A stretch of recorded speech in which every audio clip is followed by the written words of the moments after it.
until we're ready, so I don't have to push through all the cameras as much.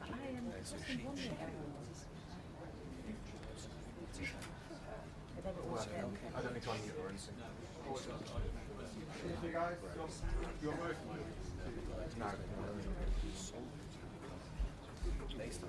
Right, so my middle aisle should be clear.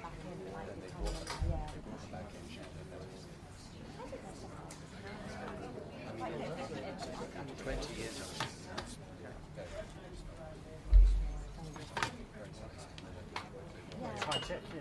Indeed. Nothing but the best.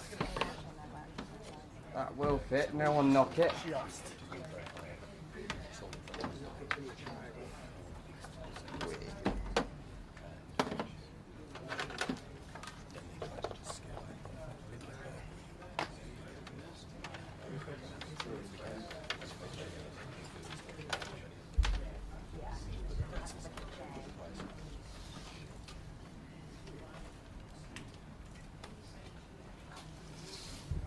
Good afternoon, everybody.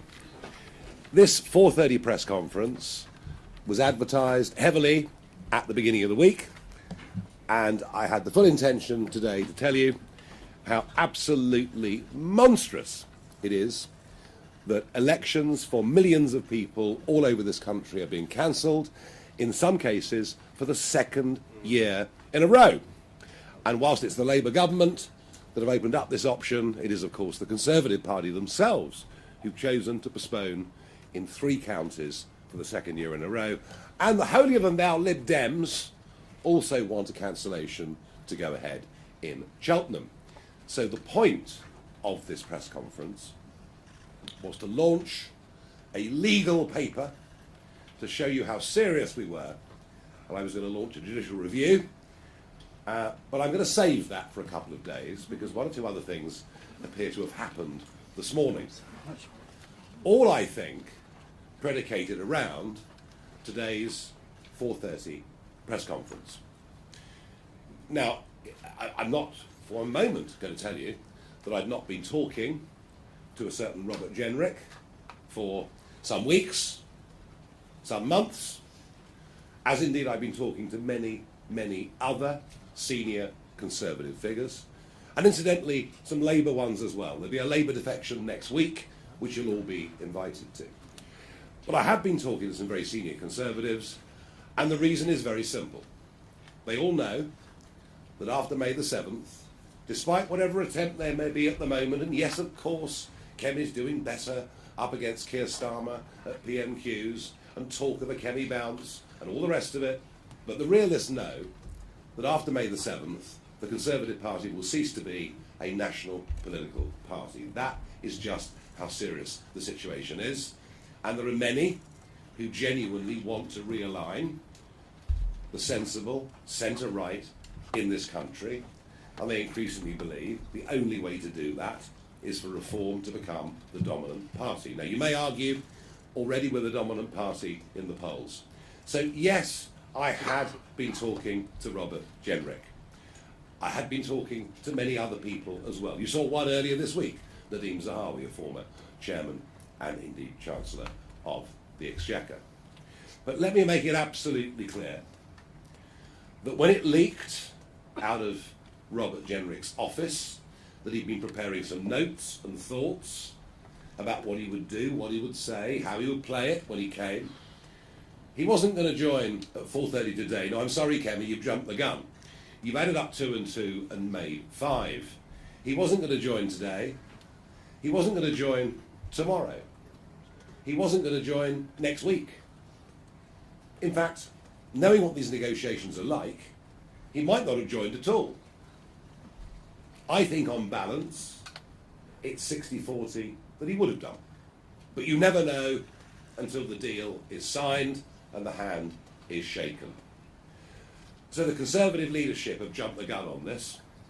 They've hoofed him out of the party, fearing he would appear today at 4:30 on this platform alongside me, and I've had to think very quickly as to how I should respond to this.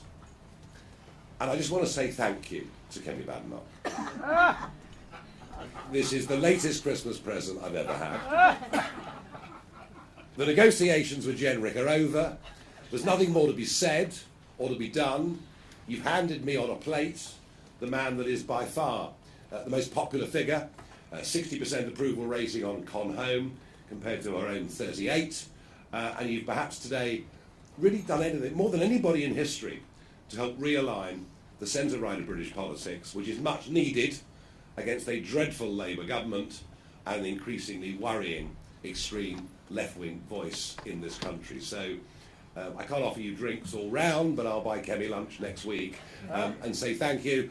And on that note, I will welcome Robert Jenrick into this room and into Reform UK.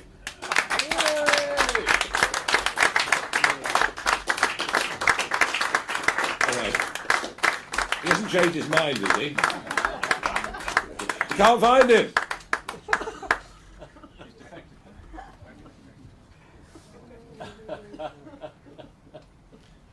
Is he coming, Nick? It's been a funny old. This would be a very funny end of the day, wouldn't it? This really would put the tin lid on the whole thing. As you can tell, normally, when I unveil defections, it's all perfectly planned. Nothing ever leaks, and I'm known for nothing ever leaking. But this circumstance has been sprung upon us for reasons that were not under my own control, sadly.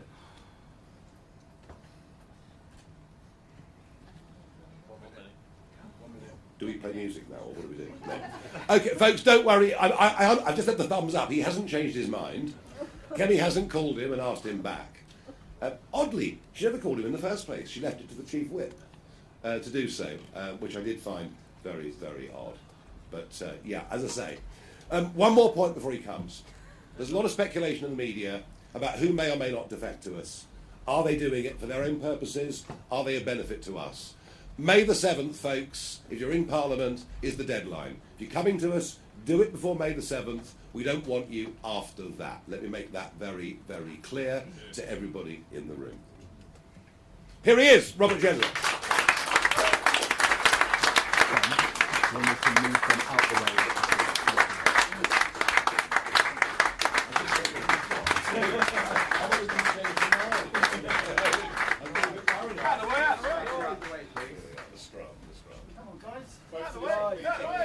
Don't worry, you'll all get a go. Yes, okay, no problem. You'll all get a go. We're very generous people.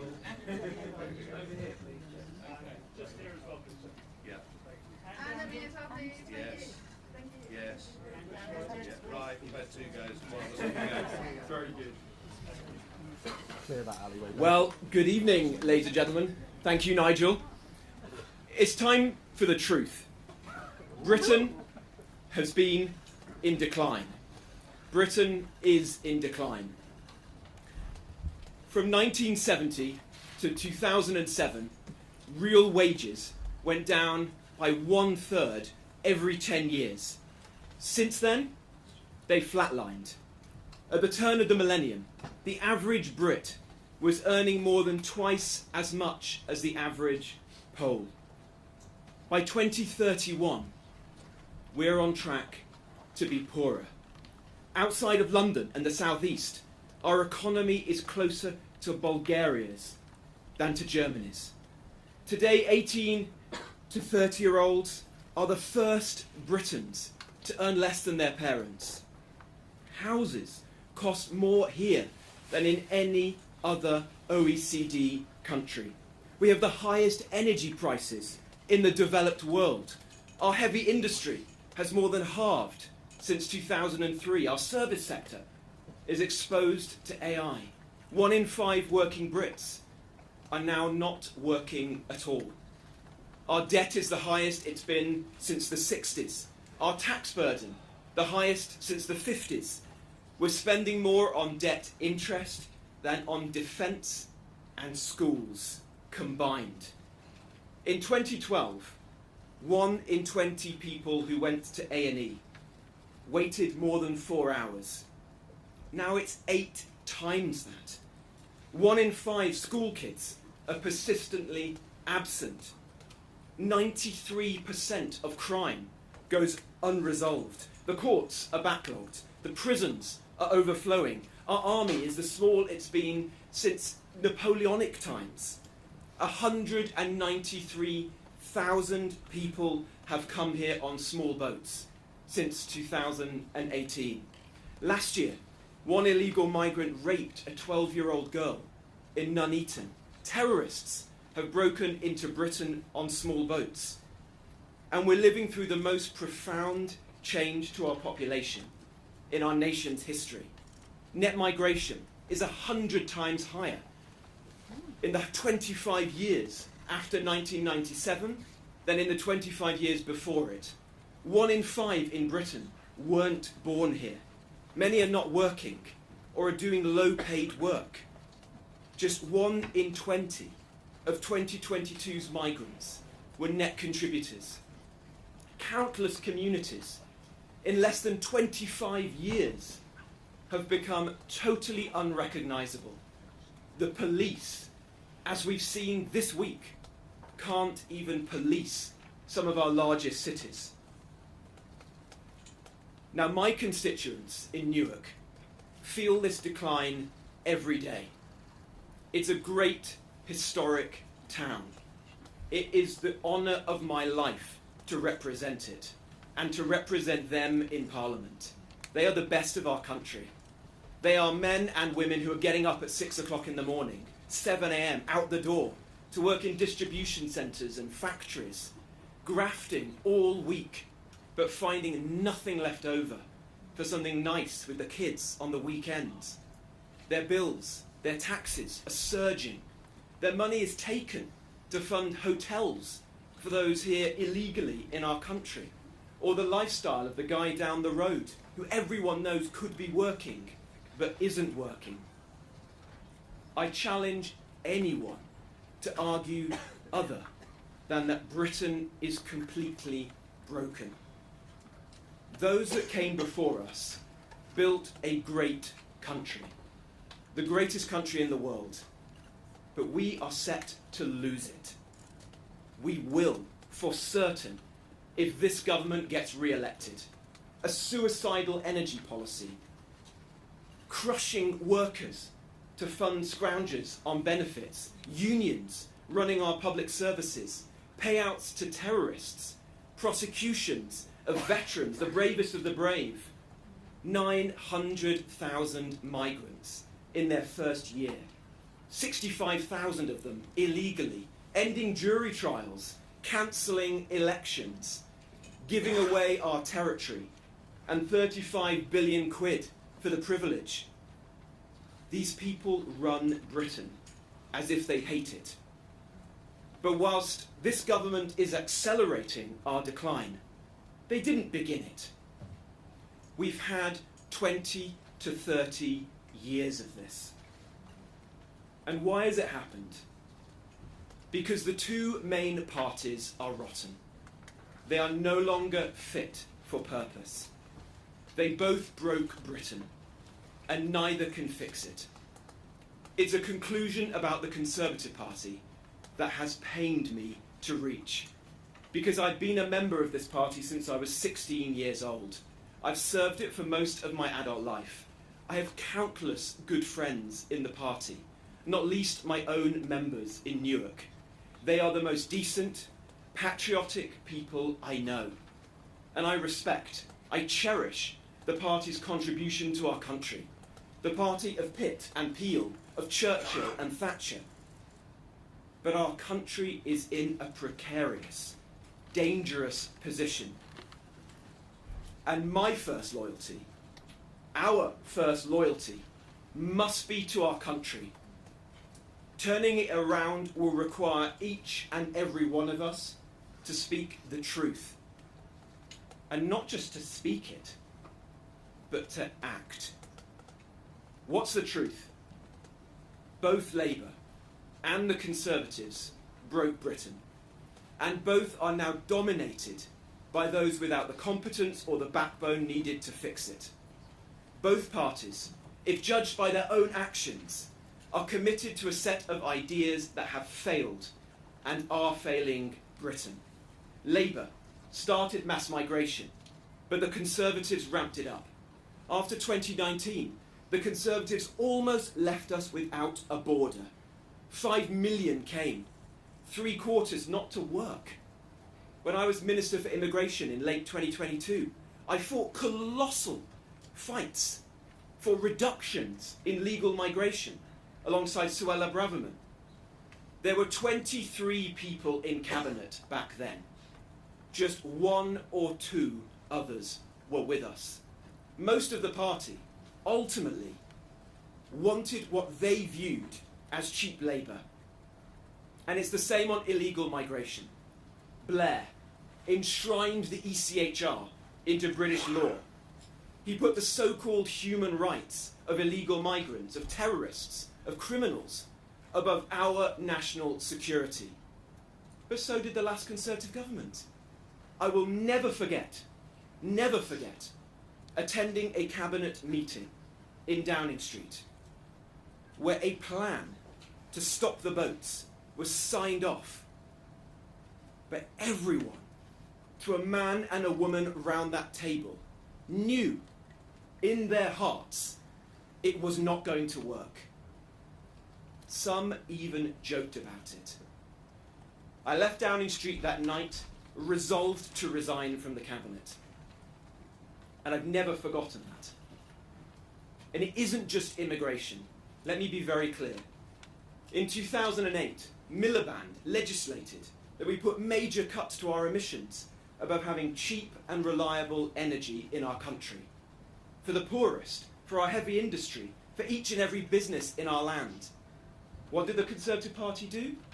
It didn't just keep and execute his plan, it doubled down on it with insane net zero targets.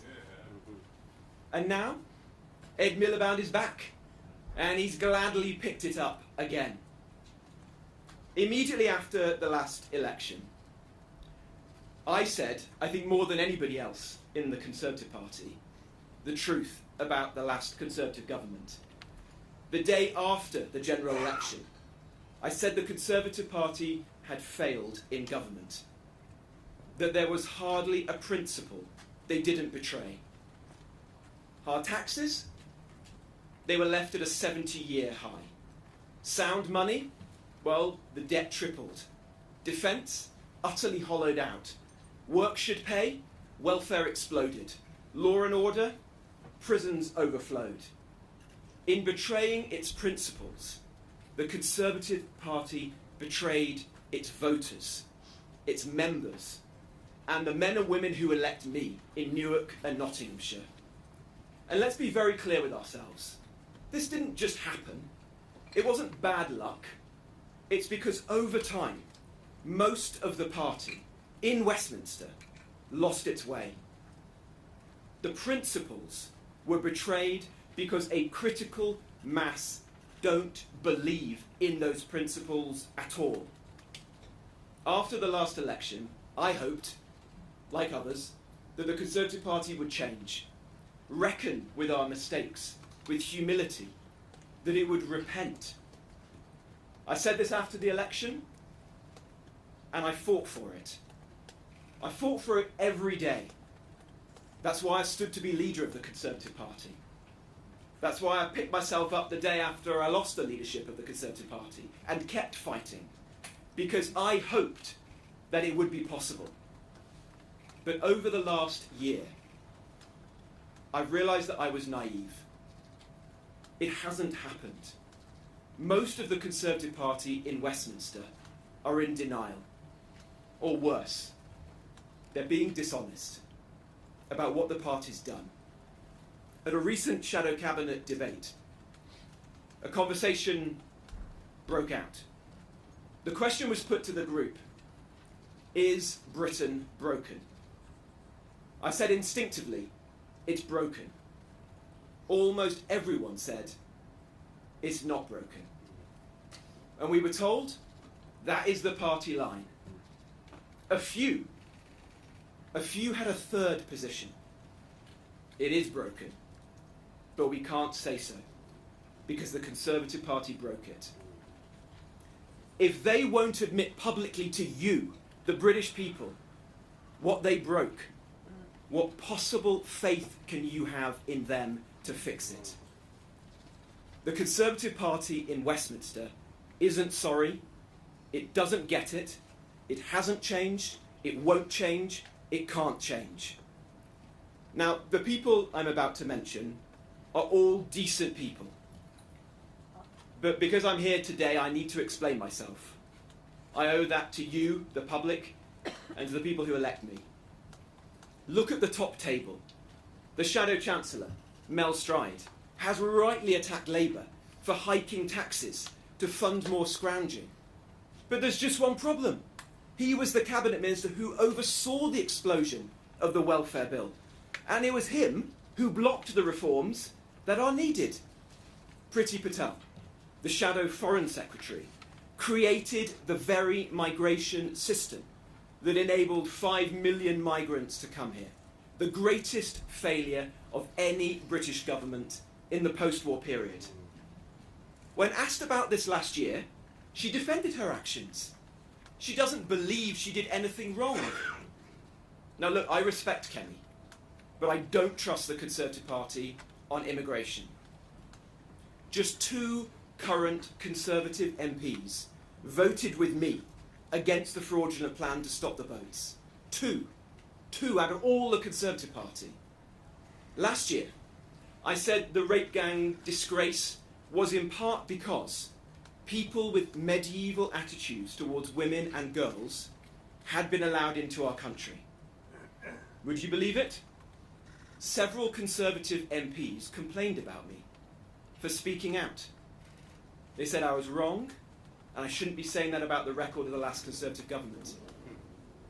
Over Christmas, I instinctively saw the news that the anti-British, anti-Semitic terrorist sympathiser, El Fatah, coming here to live in our country and enjoy the generosity of our people was wrong, and I spoke out against it. Let me tell you, several figures in the Conservative Party were angry at me.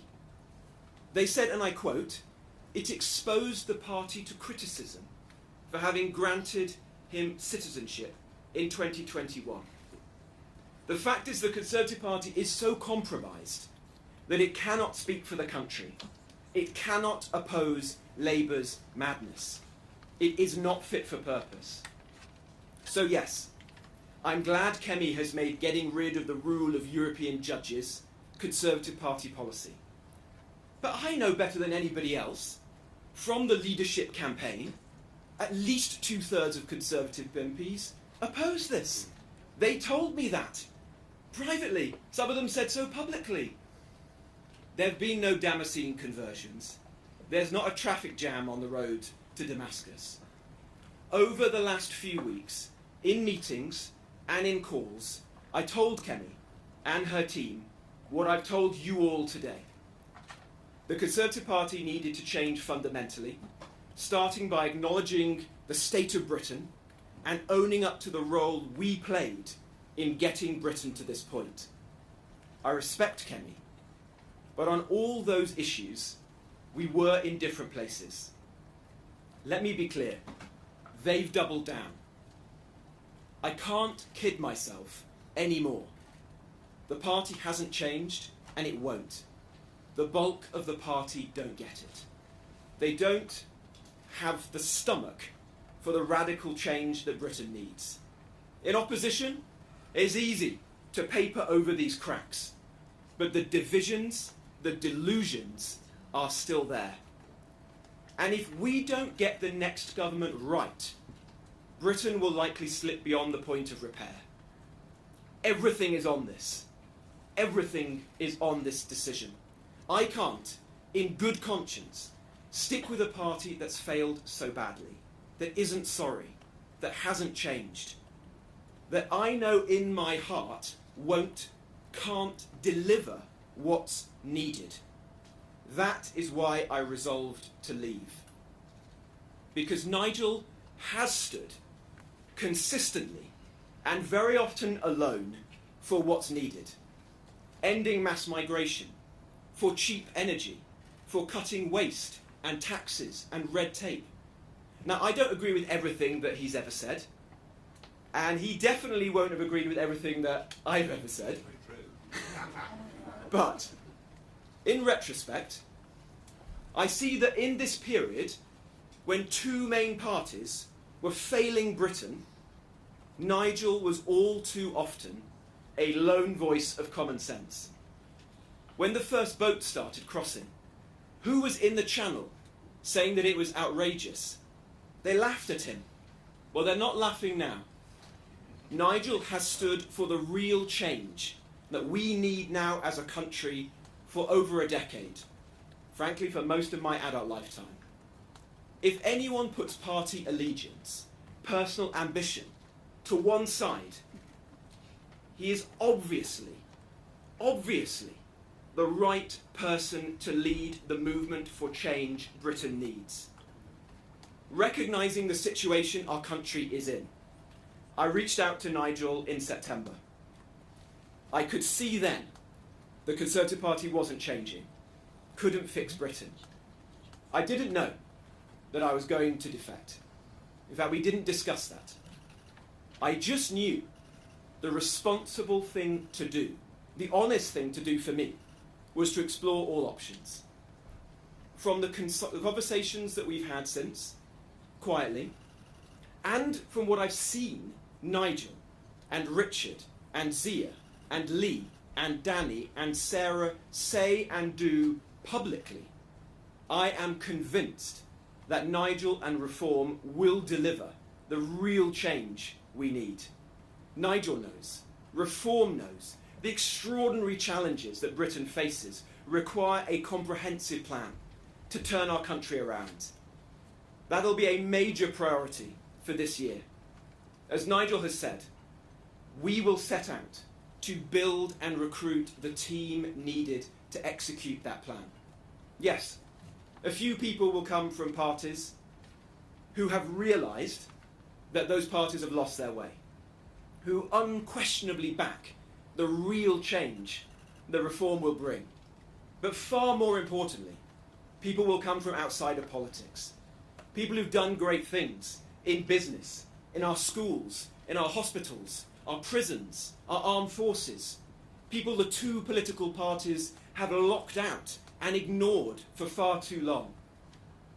For all those reasons, today I'm proud to join the more than 270,000 people who are members of Reform UK, to back Nigel, to join this incredible movement, a national movement that will pool Britain's talents, experience and expertise, put previous differences to one side and deliver the real change we need. Turn our country around. At this hour, with Britain on the brink, in real danger, this is what we must do.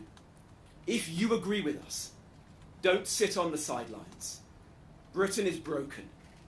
Britain needs reform. And reform needs you. Thank you all very much indeed.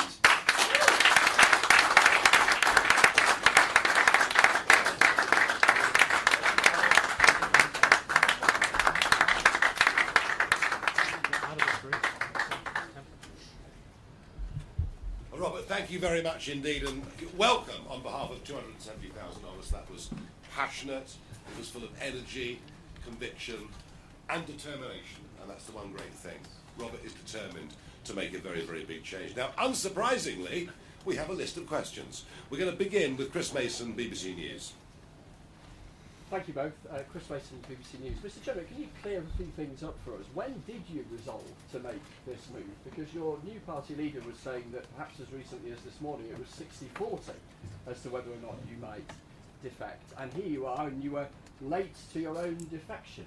So precisely when did you make that jump, particularly given how scathing you've just been of former colleagues that you were sitting around the shadow cabinet table with just yesterday, and so address their argument that says that this is a spectacular act of treachery. And to you, Mr. Farage, the critique has become familiar with the pattern of defections that Reform is becoming in the eyes of some Conservative 2.0, given you've just recruited yet another former Conservative and yet another former Conservative minister who was in a government that was spectacularly thrown out by the British people, convince our audience that you're not becoming Conservative 2.0, because that's increasingly what it looks like, isn't it?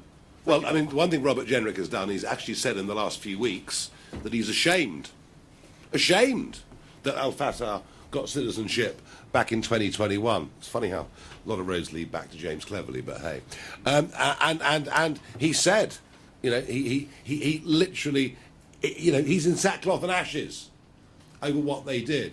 Why do I trust him and not many of the others? Because he resigned from the government over this, knowing that Rwanda was a farce, all the while we were stuck within the ECHR. And that was the moment at which I thought, this guy actually has changed. You know, before that, we'd have disagreed, you know, a decade ago on many, many things. We are, by the way, there are plenty that want to come that we don't want, but we're bringing people who can add. And I've said to you already, if people want to come, they better let me know soon, because after May the 7th, the doors are closed. Doors for defections are closed after May the 7th. May the 7th is this vital, pivotal, most important electoral moment between now and the next general election. And you might have seen yesterday, Chris, that a Green councillor joined us, and there'll be a well-known Labour figure that joins us next week. So it isn't just Conservatives, but the reality is that we are replacing the Conservative Party as the opposition to the Labour government in this country. Okay. Well, Chris, let me answer your question. Look, I gave this a great deal of thought, as you'd expect. This is a party that I joined when I was 16 years of age, just after the 1997 general election. Believe me, there weren't many Tories in Wolverhampton in 1997. And I've stood by the party ever since, through good times and bad. And I've been on a journey that a lot of people in the country have been on, frankly, where they've seen over time the failures of Labour and Conservative, the country progressively getting into a worse and worse situation.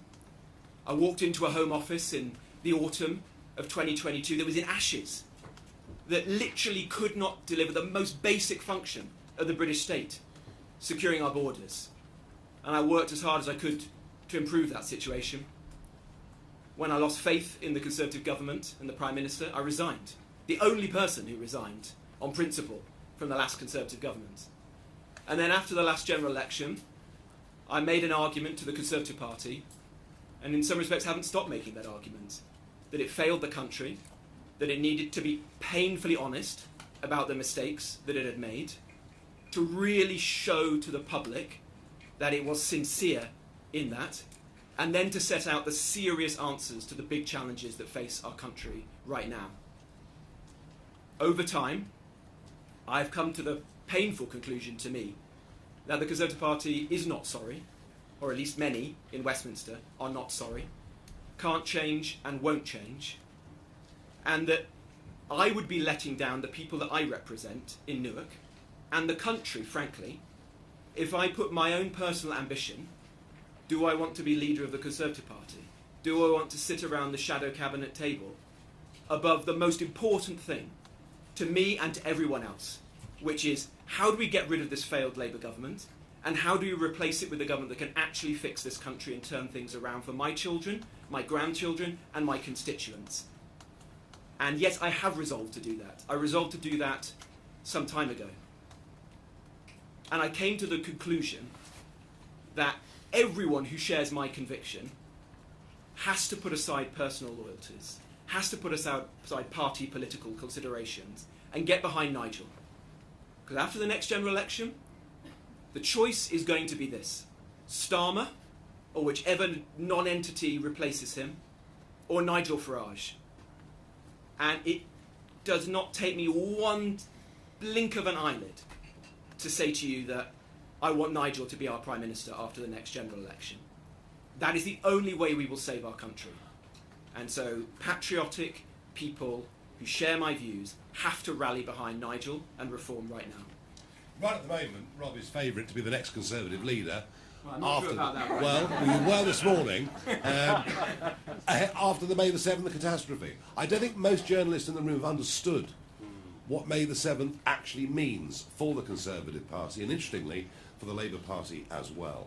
And he's given up that opportunity to come and do this, and I'm thrilled. Christopher Hope, GB News. Chris Hope, GB News. To Robert Jenrick first. What's the deal? Politics is about deals. Have you been promised a job by Nigel Farage, maybe Shadow Chancellor in your party? And how are you feeling? You sound emotional. I remember you campaigning in Newark against Nigel Farage back then in UKIP. I mean, it's a big political journey you've been on. How are you feeling today? And to Nigel Farage, to you, how should Reform voters trust you? You're bringing in these senior Tories from a party you spent years attacking. Are you losing trust by doing this? Well, Chris, let me go first. Nothing has been offered. I've joined this party as the 270-something thousandth member, and I'm proud to do so. And to work not just with Nigel, but with a set of people I've come to know over a period of time, some for a very long time, like my constituency neighbour Lee Anderson, others like Richard and Sarah and Zia, I see Layla over there, who have built this party from nothing. And I'm just here to play my part, to lend my support and experience to making it the greatest success that it possibly can be for the sake of the country. Yes, it's a sad day for me to leave a party that I've been a part of for so long. It's sad also because I know there are very good people within the Conservative Party. There are good members of Parliament. There are good councillors. There are good members of the party. More than anyone in the current Conservative Party, I went around the country meeting them. Last year I did over 100 events. I met more Conservative Party members than anyone. I know their views. I know their frustrations. Not just with the state of the party, but above all with the state of the country. And so my message to them is Reform is here for anyone who shares this conviction that the country needs to be fixed and turned around. And we can't let party loyalty get in the way of fixing our country. That's what really matters. I believe today's a big day, Chris, in the realignment of the genuine centre-right of this country. I think Rob Cumming will bring a lot more people and voters to us. I think this is actually a very big moment. And that's why we talked about it for a long time. And as I say, going back perhaps a little bit to Chris Mason's question earlier, we'd agreed in principle this would happen, but it wasn't going to happen today or tomorrow or next week, and it might not have happened because deals, all the time in life you talk about deals, they either come to fruition for a variety of reasons or they don't. He will be joining our frontline team. You will see over the course of the next few weeks, jobs are allocated to very senior people within the party. It's part of our evolution, part of our structure, part of what we're going to be presenting to the public. And what does he bring to us? Frontline experience. Our biggest weakness is we haven't had people who've actually been there, in Cabinet, in Number 10, understand how these things work, understand, frankly, what some of the barriers. So understanding how the system works, maybe understanding why the system doesn't work, because they've seen it at first hand. So they bring experience. And in policy terms, there is no question that Jenrick and I are on exactly the same page on virtually everything today, if not always, in the past. Thank you. Rob Powell, Sky News.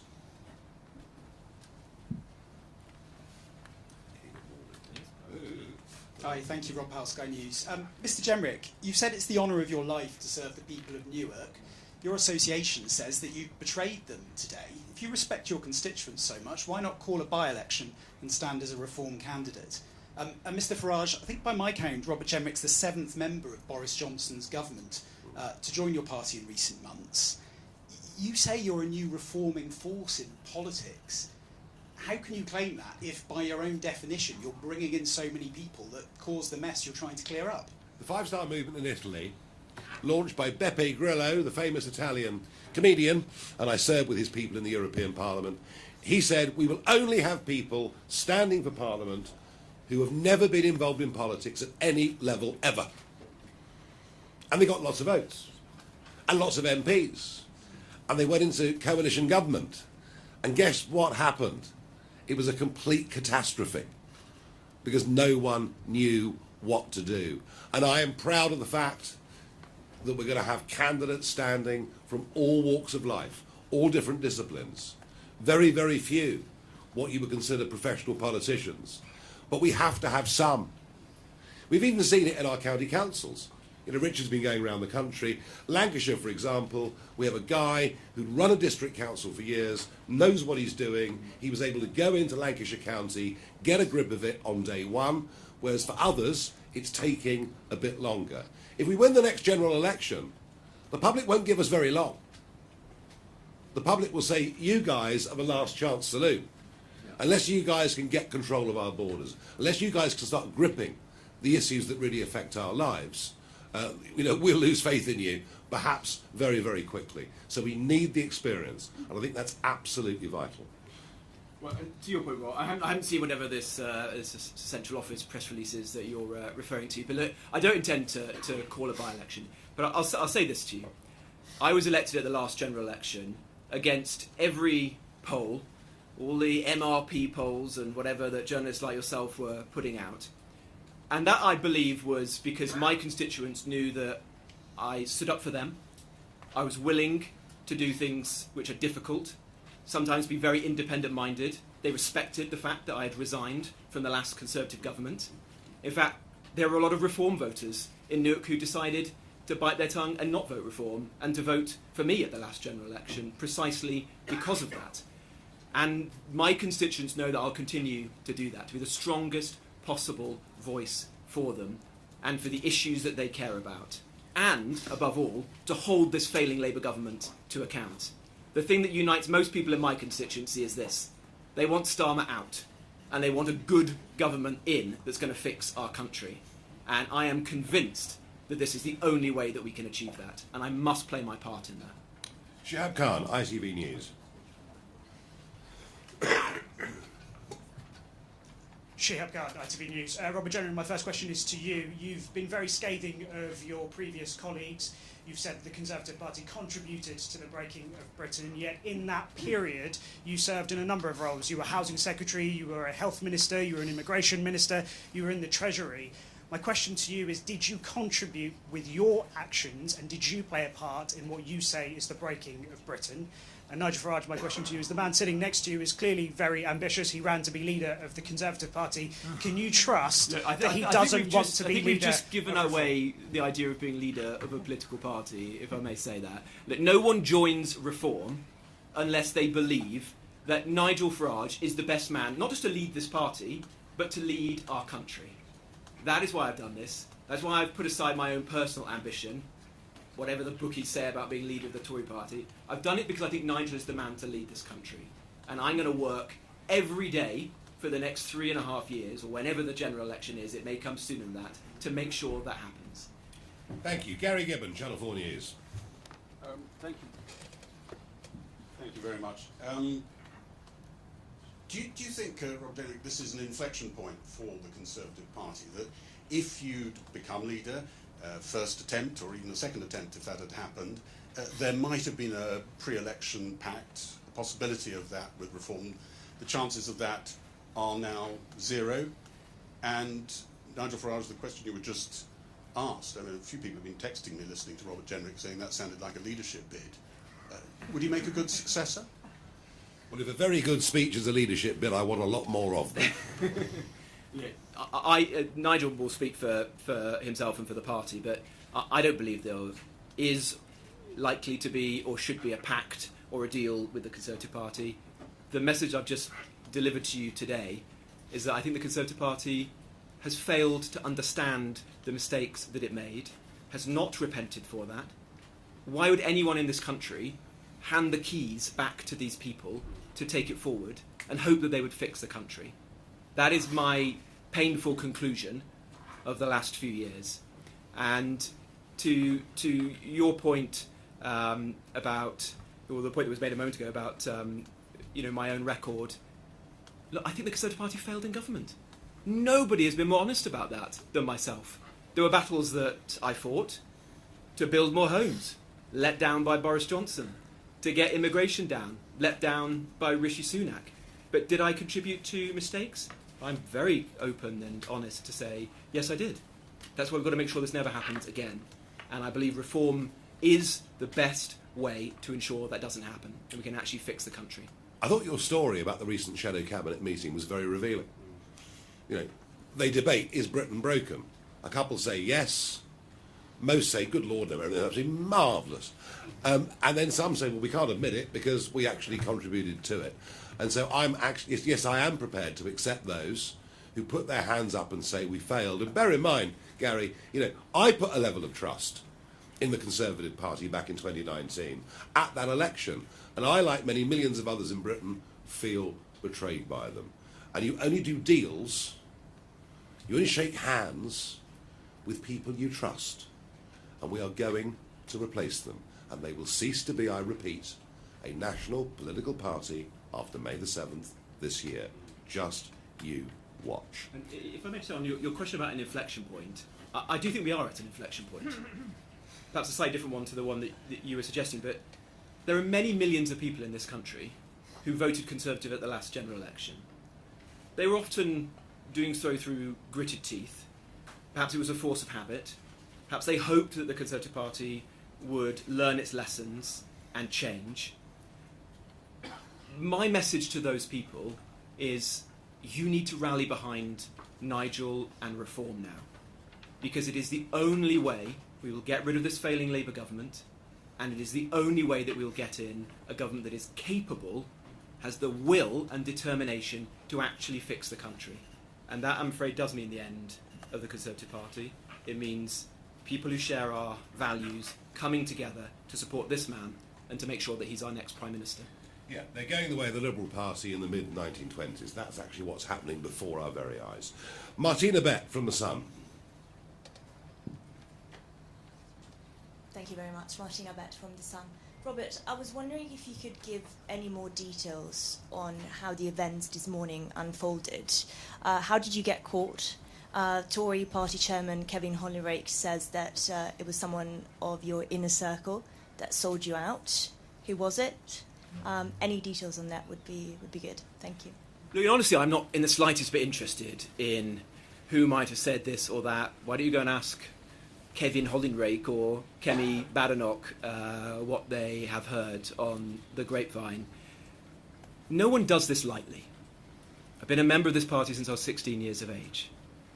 I woke up this morning as the Conservative Home Poll's most popular shadow cabinet member, exactly. The bookie's favourite to be the next leader of the Conservative Party.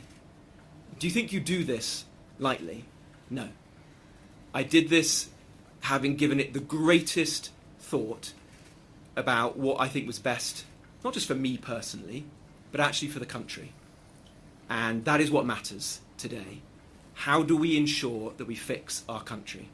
And there may be some people in politics, many in the present Conservative Party, who don't think Britain is broken, who think that everything's going to be all right. I don't think that. And I would be letting down the men and women that I represent if I said to them, you've had 2 or 3 lost decades where your wages have stagnated, your kids can't get on the housing ladder, the NHS and our public services are failing, migration is through the roof, crime is getting worse and worse on the streets. But you know what? I'm just going to sit back and allow us to waste another decade, 2 more decades. No, I'm not prepared to do that. So today was a difficult decision for me.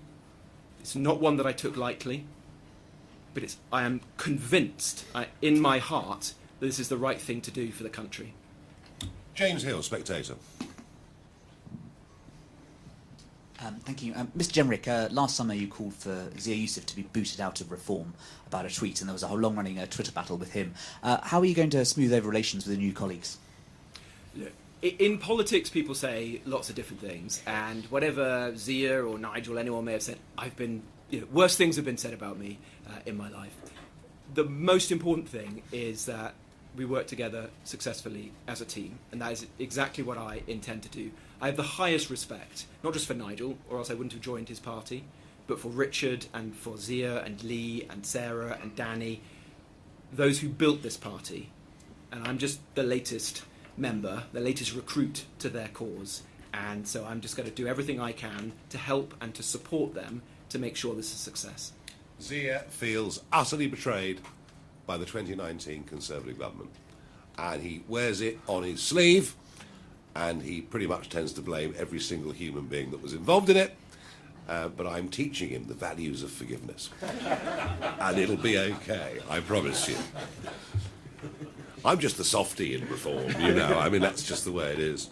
Ellie Wheatley from Guido Fawkes. Farage, if Kemi Badenoch has a change of heart and decides to defect, would you let her into reform too? And Jenrick, if you had to put a number on it, how many Tory MPs do you think will follow you to reform? Well, not the Lib Dems. There's about 70 of them are Liberal Democrats, so they wouldn't come, would they? Look, let's just wait and see what happens. Or let me just reiterate the point that I made a couple of times. If there are Tory, Labour figures out there that want to come to reform, don't think you're joining us on the back of a massive success on May the 7th. Come and join us and help us in that journey to make May the 7th the big day. All right? So that's the very, very simple message. It was said during the war that if Hitler landed in a parachute on the lawn of number 10 Downing Street, that Churchill wouldn't have a clue what to do. And you just asked me a question that I can't really answer. I don't think Kemi Badenoch is going to be applying to join Reform UK. I don't think she's my biggest fan. It simply isn't going to happen. And anyway, she's going to be leader on May the 7th, so she won't qualify, will she? Right, fine. Let's go. Lucy White, Bloomberg. Thank you. You talked earlier, Nigel, about deals and deals to be done between yourself and Robert Jenrick. Mr. Jenrick, what were you hoping to get out of that deal? And do you feel like you might have given away some of, or you might have lost some of your leverage by this being leaked if you were hoping to gain a better position? Well, that would depend whether he was dealing with an honourable person or not, wouldn't it? OK, thank you. We'll move on. Deals. A deal is where you talk about the terms upon which someone joins, what they might be able to do for you. I haven't offered him a rank, I haven't offered him a title, I haven't offered him a position, I haven't offered him money or anything like that. We were in conversation, actively in conversation, as to what the best fit was for Robert as part of the front team, joining the people you see in front of you. And a cynic would say his position was weakened, but you know what? I'm carrying on the conversation. Now it's done in exactly the same spirit as I did before. Let us go on to Emilio from Politico. A spy.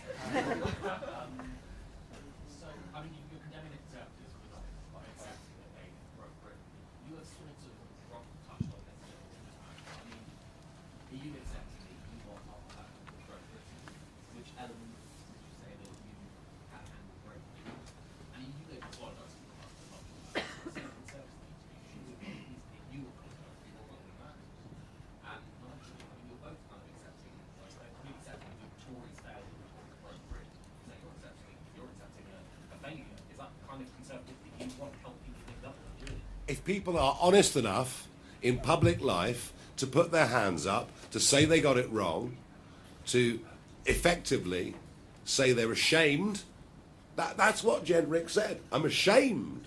How much more do you want from him? What do you want? Sackcloth and ashes? You know, he's already said he's ashamed of some of the things that government did. I think he's pretty much been down that path. And I want people who recognise what went wrong. I want people who understand what re-establishing that bond of trust between the electors and the elected is. And I want people who've got experience of what it's like to live, breathe and work on the front line. It's experience of failing in government. Well, you know what? Most people who succeed in business have failed in business to begin with. And maybe that's something this country needs to think about a little bit more. That the road to great success very often is littered with failures along the way. The clever people recognise those failures, adapt and change. And there's little doubt that in terms of political conviction and thought, that Robert Jenrick has changed enormously over the course of the last decade. I don't think you need to defend yourself any more than you have, frankly. Well, I think he's... look, if he says I'm ashamed of what we did as a government, as I say, I don't know what more you want. David Williamson from The Express.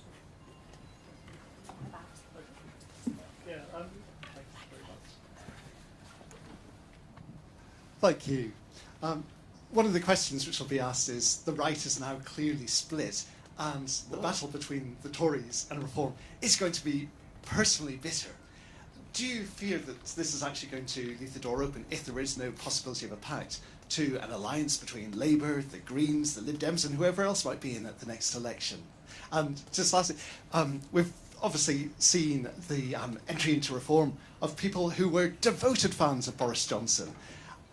Would you like to see the blood bombshell here? I don't think after the Boris wave that's very likely, do you? And if you say the right is split, I'll tell you this, David, it's a lot less split this afternoon than it was this morning.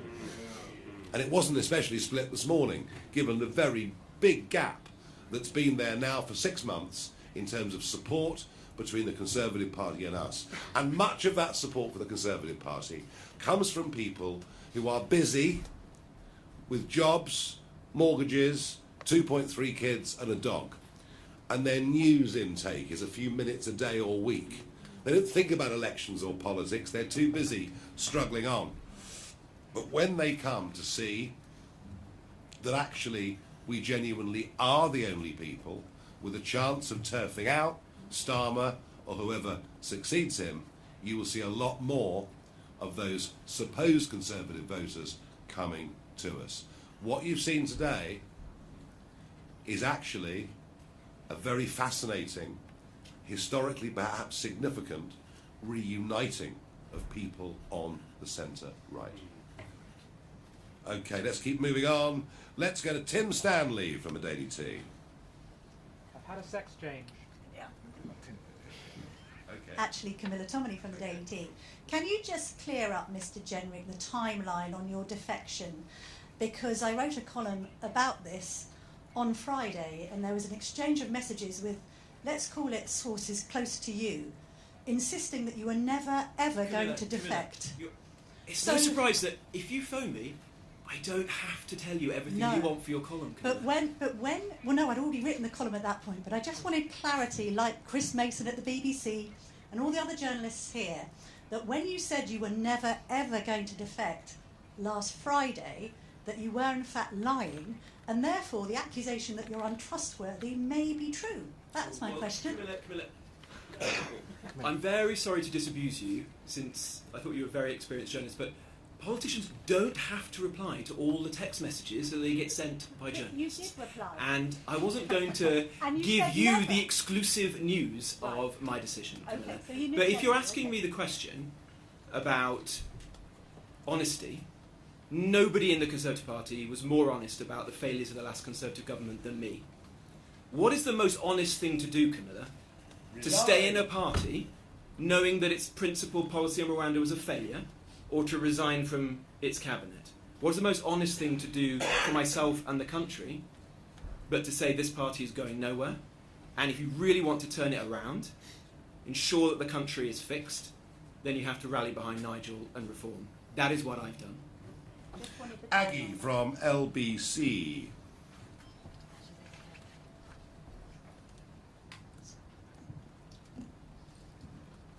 Thank you very much, Aggie from LBC. First to Robert, has your dream of becoming a party leader completely gone, or do you think at some point when, or if, Nigel Farage retires, you might have that dream once again? And also, what happened to speculation? What happened to the person one good who thing came about today? It was that. What happened to the person who left that speech lying around? Do they still work for you? And finally, to Nigel, isn't it embarrassing that last year you said Robert Jenrick is a fraud? I've always thought so. And have you guys had to talk about that? No, we haven't really, because I did think that for a very, very long time. I wasn't sure that his conversion was genuine. I thought perhaps he was doing it for political advantage within the Conservative Party to become leader. I had my doubts, but I've begun to believe since the summer that actually this guy has been on a genuine journey, is viewing the country very differently. And as I said earlier, the thing that really swung it for me is he was the only principled resignation from the last government. And when people who fought very, very hard to get into Parliament, to rise up the ladder into ministerial position, senior ministerial position, for people to resign on points of principle, there are very, very few, I tell you what, Aggie, there are very, very few people in public life who do that these days. And that's what convinced me that this guy was in the same camp. that I'm in. And look, nobody leaves a party which they're the bookies' favourite to be leader out of ambition. You do this out of conviction. I've done this today because I'm convinced it's the right thing to do for my constituents and for the country. And that's it. Thank you. Max Kendick from The Times, please. I'm not interested in that. That doesn't matter. Max from The Times. Thank you, Nigel. This defection, the Tories say, wasn't meant to happen for a while, and there was some grand plan up your sleeve to have some kind of disruptive event for it to happen. Instead, what was that? And Robert, you failed to become leader of your party, and now none of your closest Tory allies have said they're following suit with your defection. Has this been a bit of a botched operation, or are you going to trigger a whole chunk of more defections? If I'd planned a disruptive event, I cannot imagine I could have stage managed it better than Kemi Badenoch has managed to do for us today. This is a supremely disruptive event. I've talked over the years, in different incarnations, to many people about joining, whether it was UKIP or the Brexit Party or Reform, elected politicians. I had some defections back in the UKIP days. Do you know what? I had a lot that I thought were over the line and at the last minute didn't happen. So yes, we were in advanced talks. Yes, I was keen to get Robert on our team. And yes, we thought and wargamed what we might do. But it's never done until it's done. But Kemi's helped bring us together. Isn't that wonderful? Sorry, what's your question to me? Are there more people who are going to come over? No, I don't know. That's up to them, isn't it? Obviously, it's ultimately a matter for Nigel and the party to decide whether they want them or not. Got a long deadline. There are some good people in the Conservative Party, and if you share our conviction, then Reform obviously welcomes people. And there could be a queue downstairs as we speak. I don't know. Let's go to Helen at PA Media.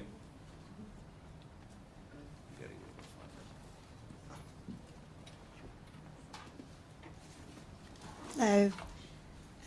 Mr. Jenrick, Nigel has said that you were talking about potentially defecting, but that had the events of today not happened, that may have never come about. So can you confirm that... I had resolved to leave. So when you woke up this morning, you thought you would leave at some point? Well, I didn't think I was going to leave today, but I had resolved to leave the party, and that was, as I said, something I'd given a great deal of thought to over a very long time, and the fact that it's happened a little bit sooner, so what? In fact, it means I can get on with trying to help Nigel, help Reform to succeed slightly sooner. And how many of your Tory colleagues have you spoken to about defecting? No one. None at all? No. And Nigel, you've spoken about a Labour defector coming next week. Yeah, come and join me next Tuesday. It'll be great fun. What Marvellous. level are we talking? Is it an I can't elected remember. politician? Come along on Tuesday. It's open to all of you. It's marvellous fun. Right, very good. Let's go to David at the Financial Times.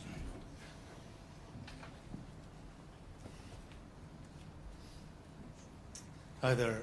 For Robert, first of all, you've spoken quite glowingly of Reform and of Nigel today, but no political party is fully formed. They always evolve. So what one political change would you like to see within Reform for the next general election? And for Nigel, you've put this deadline on people coming across before May 7th. Are you hoping at this point to trigger a tsunami of defections? Well, I think we're putting a message out, aren't we? That we want people, if they're thinking about joining us, we want people that join us to add to what we do, and adding would be putting the shoulder to the wheel. And despite whatever the cancellations are, that we'll finish up with, there are still going to be a vast number of elections, thousands of seats, probably even with cancellations, 4,000 seats up for grabs on May the 7th. So if you want to come and join us, come and chat to us.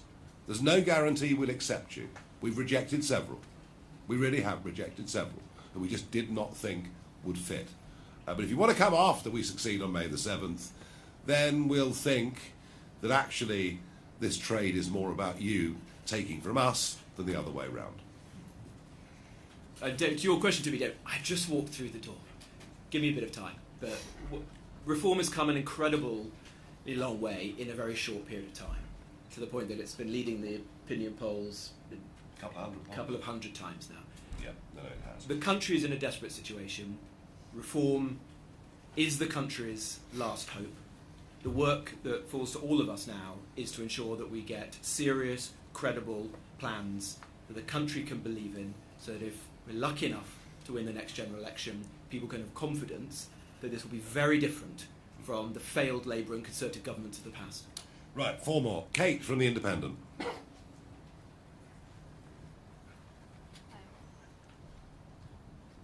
Hi, Kate Devlin from The Independent. Robert, you've talked a lot about being honest with the British people.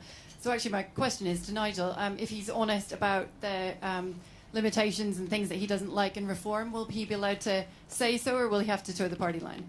Oh no, anybody can come and say anything they want to me. The only rule I have as leader is that we have our disagreements, we have our arguments, we have our rows behind closed doors. I meant in public. Or maybe over a glass or something afterwards, I don't know. But we don't have fights in public, and people in politics who have fights with me in public generally don't tend to do terribly well. Let's go to Will from the iPaper. Hello, Will Hazel from the iPaper.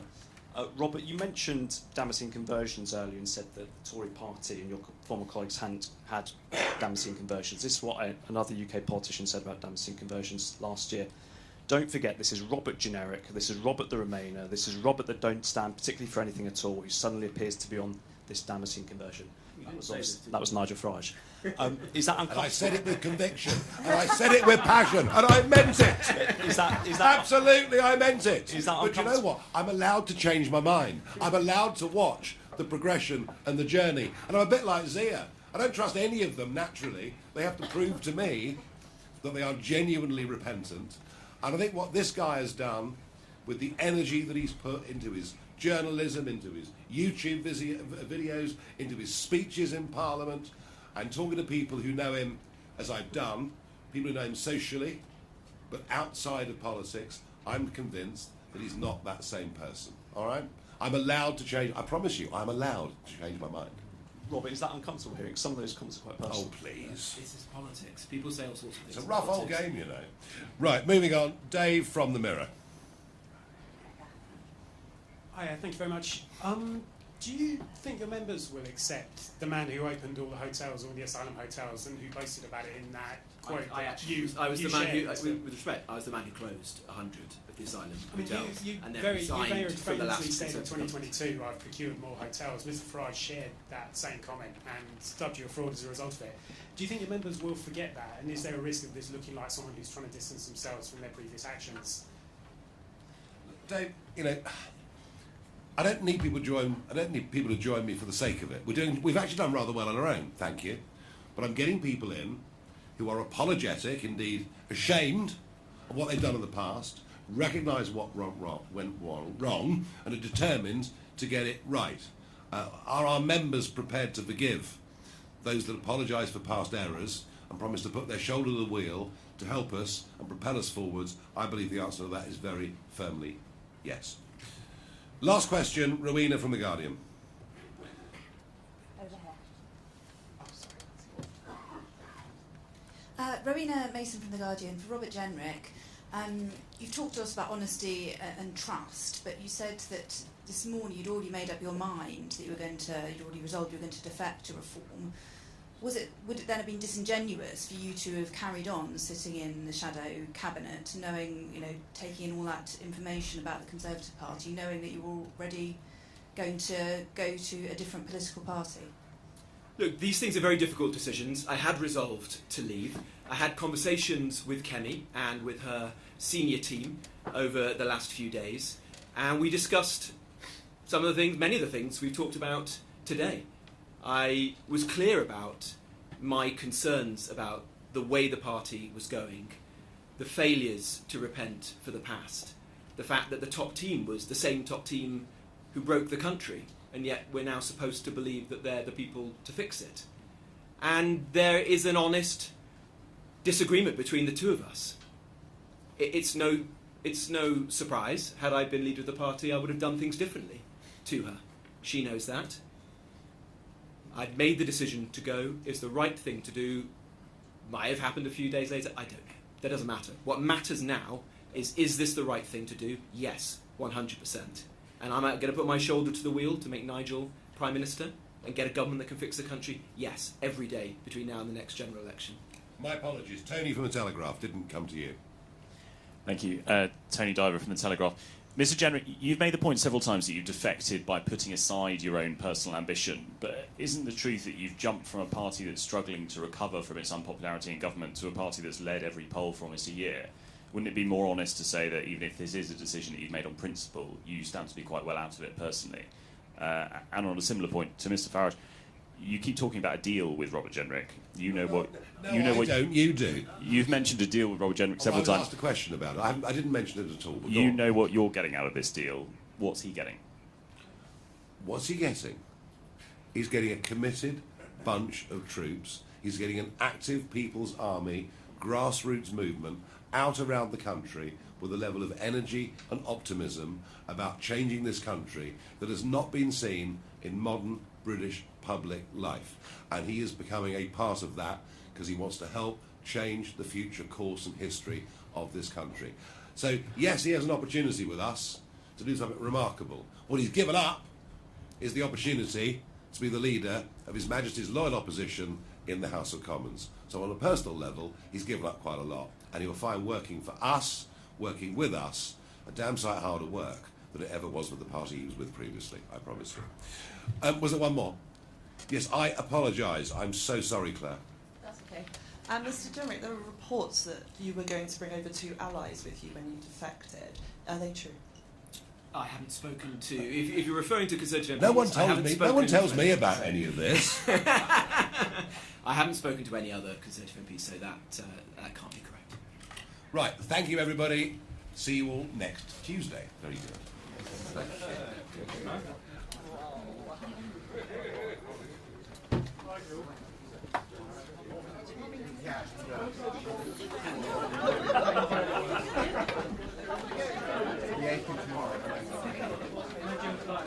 Sorry? Exactly. I've done like that already.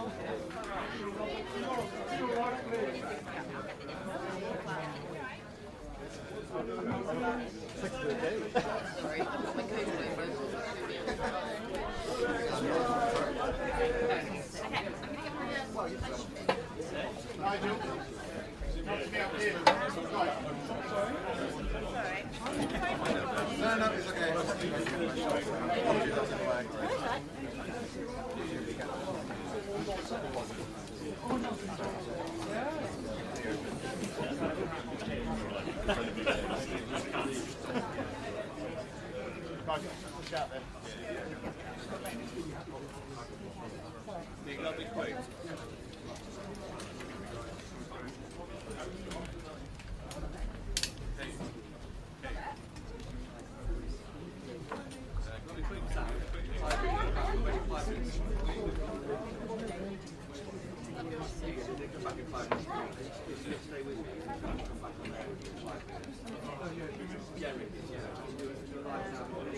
You're right.